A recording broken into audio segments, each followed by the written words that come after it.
അപ്പോൾ ഇതിലാദ്യം ചെയ്യേണ്ടതെന്ന് പറഞ്ഞാൽ ഞാൻ അയച്ച ആ CG എന്ന് പറഞ്ഞ ഫോൾഡർ ഉണ്ടല്ലോ, അത് ജസ്റ്റ് ഡൗൺലോഡ് ചെയ്തിട്ട് ഡൗൺലോഡ്സിൽ നിന്ന് എക്സ്ട്രാക്ട് ചെയ്തിട്ട് പിന്നെ നമ്മുടെ WWW എന്ന് പറഞ്ഞ ഇതുണ്ടല്ലോ വാമ്പിൽ, അതിൽ കൊണ്ടുപോയി പേസ്റ്റ് ചെയ്താൽ മതി.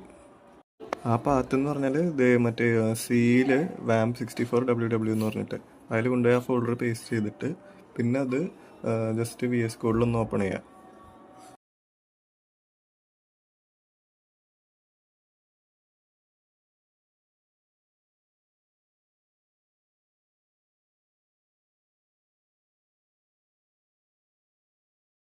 കോഡിൽ അത് ഓപ്പൺ ചെയ്ത് കഴിയുമ്പോൾ ആ മറ്റേ ടെർമിനൽ ഓപ്പൺ ചെയ്ത് ആ കമാൻഡ് പ്രോംപ്റ്റ് എടുക്കുക. കമാൻഡ് പ്രോംപ്റ്റിൽ മറ്റേ പൈത്തൺ MVENV എന്ന് അടിക്കുക. അത് ജസ്റ്റ് ഒരു വെർച്വൽ എൻവയോൺമെൻറ്റ് ക്രിയേറ്റ് ചെയ്യണം. നമ്മൾ ഇൻസ്റ്റാൾ ചെയ്യണ പിപ്പ് വെച്ച് ഇൻസ്റ്റാൾ ചെയ്യുന്ന പാക്കേജസ് എല്ലാം ഈ ഒരു VENV എന്ന് പറഞ്ഞ ഫോൾഡറിലായിരിക്കും കിടക്കണം. അല്ലെങ്കിൽ ഞങ്ങൾ ഓപ്പറേറ്റിംഗ് സിസ്റ്റമിൽ ഓൾറെഡി ഉള്ള പൈത്തണായിട്ട് അത് ക്രാഷ് ആകും. അപ്പോൾ എപ്പോഴും ഈ VENV ചെയ്യാൻ നോക്കുക. ലാബിലായാലും എക്സാമിന് ചെയ്യുമ്പോൾ ഇങ്ങനെ ചെയ്ത് കഴിഞ്ഞാൽ സേഫ് ആയിരിക്കും. വേറെ എറേഴ്സ് ഒന്നും വരാൻ ചാൻസ് കുറവാണ്. ലോഡാകാൻ കുറച്ച് ടൈം എടുക്കും. അപ്പോൾ അത് ചെയ്ത് കഴിയുമ്പോൾ ഞങ്ങൾക്ക് വേണ്ടത് ഏതാണ്, VENVയിൽ നമ്മൾ സ്ക്രിപ്റ്റ് ആക്ടിവേറ്റ് ചെയ്യണം. അപ്പോൾ അതിനുള്ള കമാൻഡാണ് VENV/scripts/activate എന്ന് പറഞ്ഞിട്ട്. അപ്പോൾ അതിലുള്ള ആ പൈത്തൺ ആക്ടിവേറ്റ് ആവും. അപ്പോൾ അത് വൺസ് ആക്ടിവേറ്റ് ആയി കഴിഞ്ഞാൽ അവിടെ ഒരു VENV എന്ന് പറഞ്ഞിട്ടൊരു ബ്രാക്കറ്റിലൊരു ചിഹ്നം കാണും.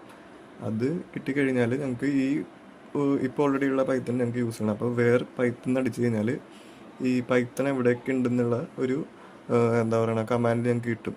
അപ്പോൾ അതെടുത്തിട്ട് കോപ്പി ചെയ്യുക. ഞങ്ങളുടെ VENV ഫോൾഡറിലുള്ള ആ പൈത്തൺ കറക്റ്റ് ലൊക്കേറ്റ് ചെയ്തിട്ട് അത് കോപ്പി ചെയ്തിട്ട് ഞാൻ അയച്ചിരിക്കണ എല്ലാ ഫയലിൻ്റെയും ടോപ്പിൽ കൊണ്ടുപോയിട്ട് അത് പേസ്റ്റ് ചെയ്യുക.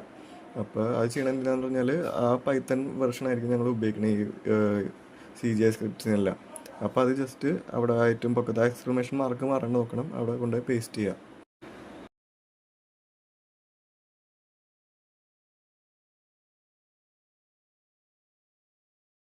അപ്പോൾ പേസ്റ്റ് ചെയ്ത് കഴിയുമ്പോൾ ഈ MySQL DBയുടെ അവിടെ ഒരു എറർ കാണിക്കും. അത് എന്തിനാണ് കാണിക്കണമെന്ന് പറഞ്ഞാൽ ഞങ്ങൾക്ക് ആ പാക്കേജ് ഇല്ല. അപ്പോൾ പിപ്പ് ഇൻസ്റ്റാൾ MySQL ചെയ്യുമ്പോൾ ഞങ്ങൾക്ക് ആ പാക്കേജ് ഇതിലോട്ട് ഇൻസ്റ്റാൾ ആവും. അത് ഇൻസ്റ്റാൾ ആയി കഴിയുമ്പോൾ ആ എററും മാറും അവിടെ നിന്ന്.